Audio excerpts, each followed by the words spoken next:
할렐루야 성도 여러분 반갑습니다. 구봉주 목사입니다. 2주 만인가요? 성도 여러분 오늘은 해체주의 이라는 그런 주제로 이야기를 나눠보려고 합니다. 해체주의가 이제 영어로는 deconstructivism이라고 부르는데요. 해체주의에 대해서 들어보셨습니까? 해체주의는 1960년대에 자크 데리다라는 이 프랑스 철학자가 주장한 그런 어떤 사상입니다. 그 해체주의라는 게 뭐냐면은 아마 어감에도 느껴지다시피 해체주의, 그러니까 기존의 어떤 틀을 깨버린다, 뭐 그런 의미가 되겠죠. 해체주의. 근데 이 해체주의는 주로 문학보다는 아마 예술, 미술과 건축 쪽에 많은 영향을 끼쳤습니다. 그래서 해체주의가 시작이 되면서부터 기존의 건축, 특별히 저는 건축공학을 전공했기 때문에 공학도잖아요.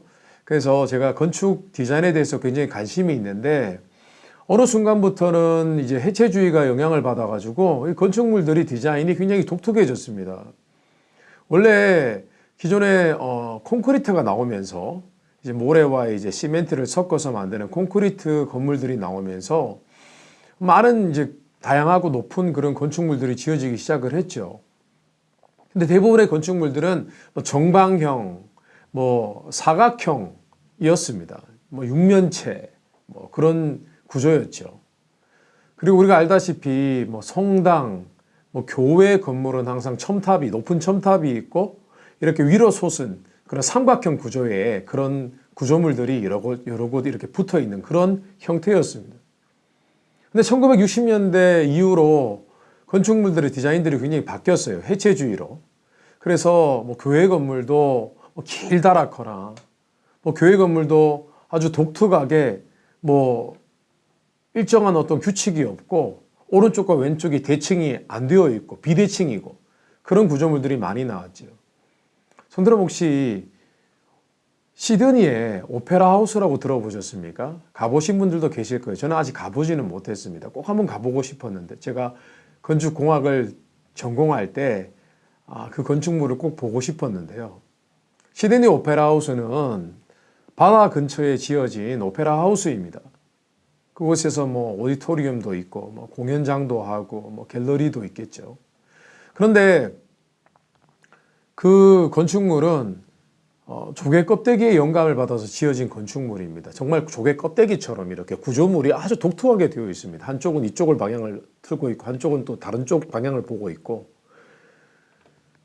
조개 껍데기에 영향을 받아서 영감을 받아서 건축물을 지었으니까 아름다운 모습이죠. 그러나 사실은 이것은 해체주의, 기존의 틀을 무시한, 기존의 디자인을 무시한 그런 구조입니다. 이 구조물이 사실은 이 탄생된 배경이 있는데요. 사실은 건축물이 어떤 틀을 가지고 있고 정방형이고 육면체고 그렇게 된 이유가 있습니다. 왜 많은 우리가 기존에 오래전의 건축물들은 사각형이고 정방형이고 또 세모나고 또 구조가 밑에는 기단이나 기초 쪽은 넓고 그 대신 위로 올라갈수록 이렇게 면적이 작아지는 그 이유가 뭐였냐면 그것은 구조적인 이유였습니다. 구조적으로 형태가 이상해지면은 이 구조물을 세우기가 참 어렵습니다. 특별히 고층 빌딩 같은 경우에는 그렇습니다. 그래서 재정적인 이유 그리고 구조적인 이유 때문에 그렇게 지어진 것이죠. 근데 오페라 하우스가 지어질 무렵에 어떤 일이 벌어졌냐면은 이 구조물을 조개 껍질 모양의 그런 구조물을 세우려고 하니까 이게 구조 계산이 안 되는 거예요. 어떻게 철근을 집어넣어야 될지, 어떻게 시멘트 작업을 해야 될지, 이렇게 하면 얼만큼 철근이 들어가고 밑에 기단은 얼마나 받쳐야 되는지, 이 무게를 어떻게 감당할 수 있는지 계산이 어려운 것입니다.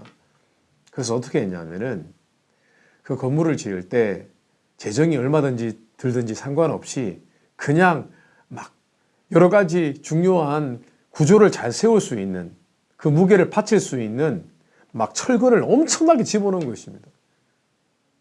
그러니까 기존의 예상을 뛰어넘은 예산이 들어서 지어진 건축물이 바로 시드니 오페라 하우스입니다. 결국 지어졌죠. 튼튼하게. 그러나 구조적으로 이 무게를 측량하기가 참 어렵기 때문에 예상보다 많은 철근이 들어가고 많은 시멘트가 들어가고 또 많은 여러 가지 그 구조적인 그런 받침을 해줄 수 있는 그런 디바이스들이 동원이 되었죠.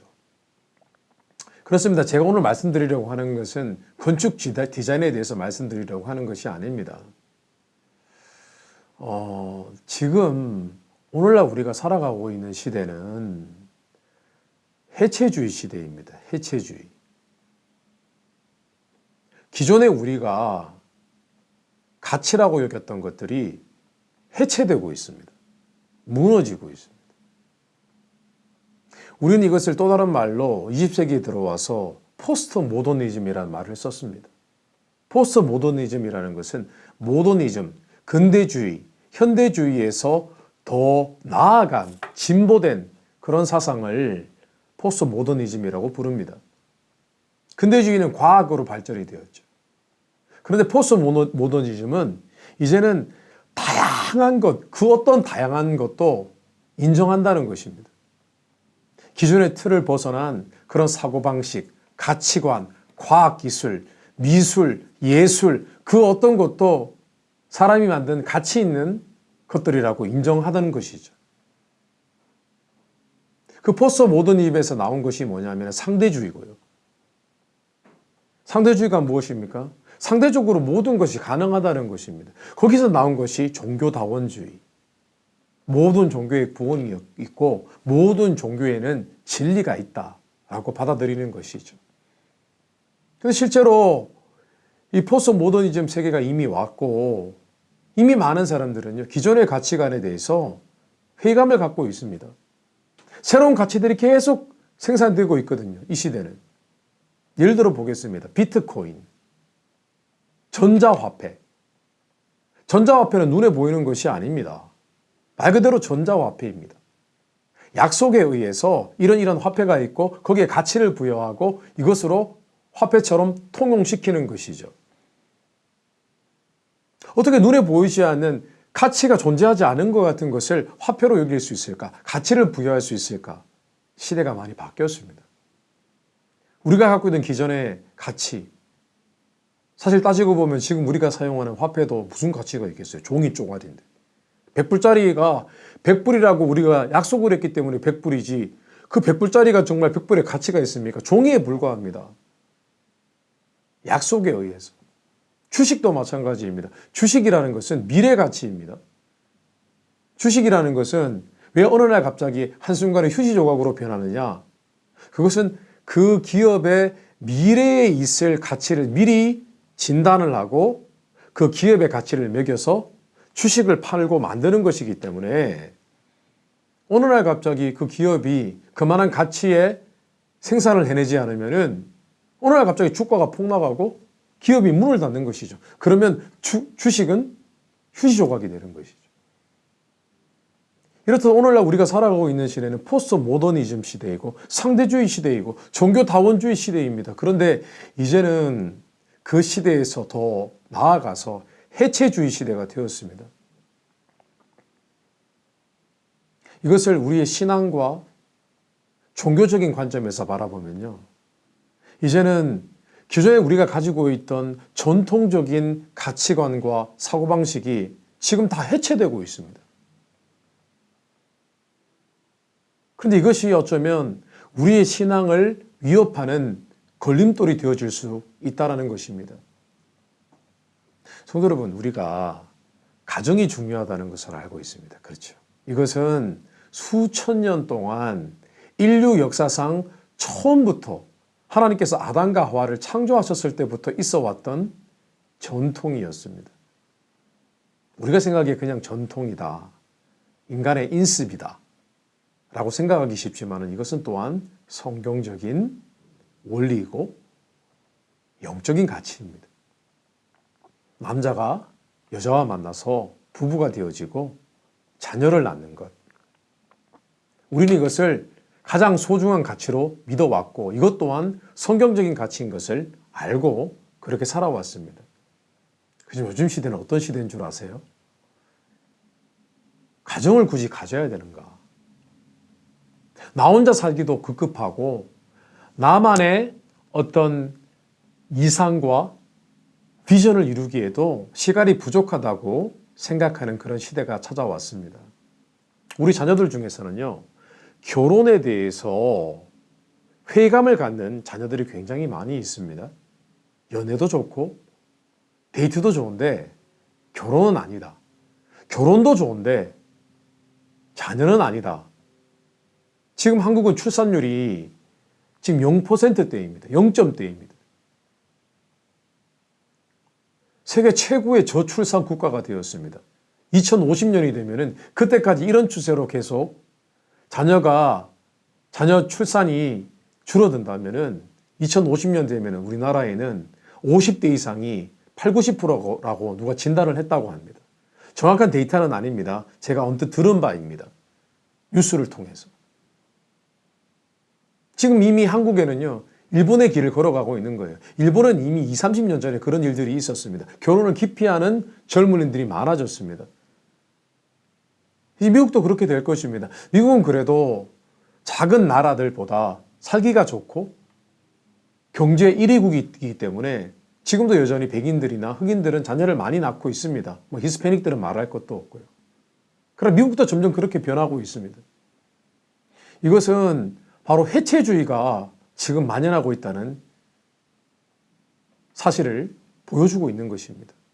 저도 요즘 젊은이들에게 물어보면요, 빨리 결혼해야지, 자녀도 낳아야지라고 하면은 젊은이들을 뭐라고 얘기하는 줄 아십니까? 특별히 대학생들이 그렇게 얘기를 합니다.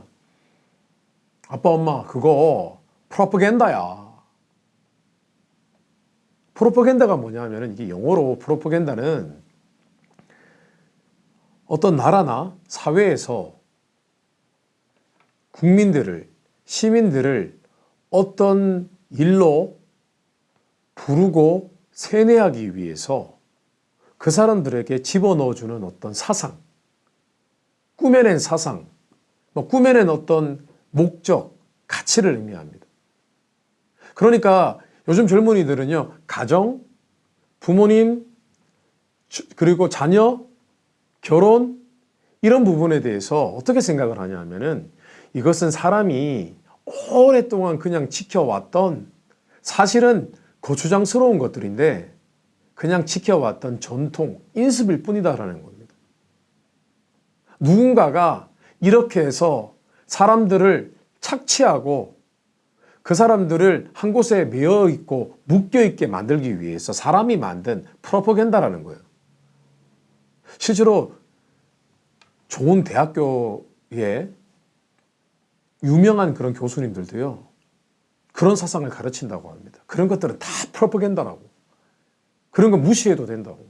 그냥 여러분 자신을 위해 사십시오. 여러분의 꿈을 위해서 사십시오. 그렇게 가르치고 있다고 합니다. 성도, 우리가 팬데믹이 지나오면서 이제는 모여서 하나님께 예배드리는 가치가 많이 해체되었습니다. 예배드리는 개념이 바뀌었습니다. 온라인으로 예배를 드려도 된다고 생각하고 계십니다. 많은 분들이. 이것이 그 3년 동안의 팬데믹 그 기간을 지나고 나서 완전히 바뀌어버렸습니다. 주일날 교회로 달려가서 함께 공동체로 모여서 예배를 드리는 이 전통이 깨져버렸습니다. 이제는 그래야만 한다고 생각하는 분들이 많지 않습니다. 그렇게 하지 않아도 된다, 꼭 그렇게 해야만 되는가라고 의문을 제기하는 분들이 많이 있습니다. 근데 이게 굉장히 위험한 것이 뭐냐면은 우리가 예배를 드릴 때 생각해 보십시오. 하나님께 예배하는데 우리가 집에 앉아서 TV 보듯이 예배할 수 있나요? 물 한 잔 마시면서 예배할 수 있나요? 커피를 한 잔 하면서 예배를 드릴 수 있나요? 예배라는 것은요, 하나님께 집중하고 하나님을 찬양하는 것이거든요. 내 몸과 마음을 하나님께 집중하고, 아마 이런 표현이 어울리는 것 같습니다. 몰입하여서 하나님을 경배하는 시간입니다. 내 마음 가운데 다른 세상적인 어떤 관심과 이 모든 것들을 다 절제하고 끊어내고 하나님만 바라보고 나아가는 것입니다. 우리가 몸과 우리의 마음을 하나님께 올려드리는 것, 예물로 올려드리는 것이 바로 예배입니다. 그런데 어떻게 예배를 드릴 때 물 마시고 예배를 드리고, 어떻게 예배를 드릴 때 커피 한 잔 하며 예배를 드리고, 어떻게 하나님 앞에 무언가 스낵을 먹으면서 예배를 드립니까? 성경에는 그런 예배 방법은 존재하지 않습니다. 만약에 우리가 그렇게 예배를 드린다면 그건 잘못 예배를 드리는 겁니다. 하나님 안 받으십니다. 제가 확신하건대 그런 예배는 하나님 안 받으십니다. 절대로 안 받으십니다. 그것은 그냥 우리가 예배 이벤트를 한 것입니다. 그냥 예배를 구경한 거예요. 그리고 좋은 설교 말씀 조금 듣고 경청한 것입니다. 온라인 예배를 드리는 분들의 대부분의 예배의 목적은 뭐냐면 하나님을 경배하는 것이 아니라 설교를 들으러 간다니까요. 그러다가 본인이 원하는 설교의 주제가 아니면은 흥미를 잃어버리고 졸거나 TV를 보다가 본인이 좋아하는 주제의 말씀을 들으면 경청을 하고 이런 게 있네 그러고 맙니다. 예배는 그게 아니거든요. 근데 지금 팬데믹 이후에 이 예배의 전통이, 사실 이 전통은 너무나 성경적이고 이 전통을 우리가 무시해버리면 우리의 신앙의 근간도 흐트러져 버릴 수밖에 없는 그런 전통인데도 불구하고 이 전통들이 해체되고 있습니다. 테크놀로지가 발전하고 있고요. 이 모든 것들이 다 무너져 가고 있습니다. 틀이 깨지고 있습니다. 그런데 성도 여러분, 예배는 마음이고 신앙은 마음이라고요? 아니요. 틀이 깨지면, 틀이 해체가 되어버리면 우리의 마음도 해체가 되어버립니다. 지금은 해체주의 시대입니다. 피카소의 그림을 예로 들어 보겠습니다. 형이상학적인 그림이지 않습니까? 사람의 눈이 여기 있고 사람의 코가 여기 있고 누군가 말하더군요. 그 형이상학적인 그림을 그린 사람들의 특징은 그 사람들의 정신이 조금 이상하다. 정신적으로 조금 문제가 있다. 그렇게 보기도 합니다. 우리는 지금 형이상학적인 그림을 보면은 그런 구조물을 보면은 매력으로 느낍니다. 그런데 사실은요, 사람의 정확한 정상적인 심성은 자연의 모습, 아주 자연스러운 모습을 보면은 사람은 안정감을 느낍니다. 근데 지금 시대는요, 형이상학적인 모습, 정말 눈으로 봐도 너무나 절망적이어 보이는 그런 색감을 보고 이것이 특이하기 때문에 예술적인 가치가 있다고 생각하는 시대가 되었습니다. 해체주의 시대입니다. 저는 포스트 모더니즘과 상대주의, 종교다원주의에 이어서 이제 되어져 가고 있는 우리가 당면한 시대는 해체주의 시대라고 생각을 합니다. 모든 것이 해체되고 있습니다. 그러면 신앙도 어려워집니다. 저는 해체주의 이 시대를 맞이해서 예수 그리스도를 믿는 사람들은 영적으로 깨어 있어야 됩니다. 어떻게 깨어 있냐고요? 신앙의 전통을 지켜야 됩니다. 자꾸 다른 생각, 나의 합리적인 생각, 합리적인 방식, 세상에서 말씀하는 어떤 가치관, 세상에서 이야기하는 이런 저런 방법, 이런 것들을 자꾸 받아들이다 보면은 결국 우리의 신앙도 해체되고 맙니다. 전통을 지켜야 됩니다. 영적인 전통을 지켜야 됩니다. 성도 여러분, 우리의 신앙의 모습들이 점점 해체돼 가고 있는 것은 아닌지 한번 점검해 보시기 바랍니다. 저는 신앙이라는 것이 분명한 모습이 있고 자세가 있고 태도가 있고 습관이 있고 그것이 있어야 된다고 생각을 합니다. 신앙은 형이상학적일 수 없습니다. 신앙은 두리뭉실할 수도 없습니다. 신앙은 회개망측할 수 없습니다. 신앙은 바른 것이고 정확한 것이고 정확한 모습과 태도가 있고 하나님이 기뻐하시는 바른 마음가짐이 있어야 되는 것입니다. 만약에 우리의 신앙의 모습이 흐트러져 있다면 우리는 해체되고 있는 것입니다. 우리의 신앙을 견고히 세우고 이 해체주의 시대에 이미 많은 해체주의적인 그런 사상으로 어지럽혀져 가고 있는 우리의 삶을 다시 한번 견고히 하게 되시기를 주님의 이름으로 축원합니다. 우리가 깨어 있어야겠습니다. 그리고 우리의 젊은이들을 위해서 기도했으면 좋겠습니다. 우리 젊은이들이요, 이미 우리가 생각하기에는 그들이 신앙생활 잘하고 어릴 때 교회 열심히 다닌 것 같지만요, 학교에서 대학교 생활 4년 하면서요, 교수님들로부터 어마어마하게 세뇌를 당하고 있습니다. 해체주의적인 사고방식을 받아들이고 있어요. 심지어 어떤 교수님은요, 노골적으로 부모님이 여러분들에게 주입하고 세뇌시킨 것들을 여러분 타협하지 마십시오. 그렇게 살다가는 이 세상을 제대로 멋있게 의미 있게 살아가지 못합니다라고 가르칩니다. 부모님께 들은 것을 따라하지 마십시오. 부모님의 인생을 살려고 하지 마십시오. 라고 합니다. 무서운 일입니다. 왜 우리가 부모님의 모습을 존중하고 부모님의 모습을 본받고 하지 말아야 되겠습니까? 우리의 자녀들을 위해서 기도해야 될 때입니다. 하나님, 우리의 자녀들이 보수적인 자녀들이 될 수 있게 해달라고. 성경적인 전통과 가치를 붙잡고 살아가는 그런 자녀들이 되게 해달라고. 가정을 이루고 아내를 갖고 아내를 돌봄으로 신앙이 영적으로 성장하고 성숙해지고 자녀를 키움으로써 아버지 하나님의 마음을 알고 그런 자녀들 되게 해달라고 그렇게 기도해야 될 때입니다. 저는 오늘 해체주의에 대해서 이야기를 나누어 보았습니다. 한번 고민해 보시기 바랍니다. 우리가 살아가는 시대는 지금 어떤 시대인가? 우리 시대의 현주소를 영적인 눈으로 바라보고 분별하며 깨어있는 신앙생활을 하게 되시기를 주님의 이름으로 축원합니다. 오늘 구봉주 목사의 묵상 여기까지 하겠습니다. 감사합니다.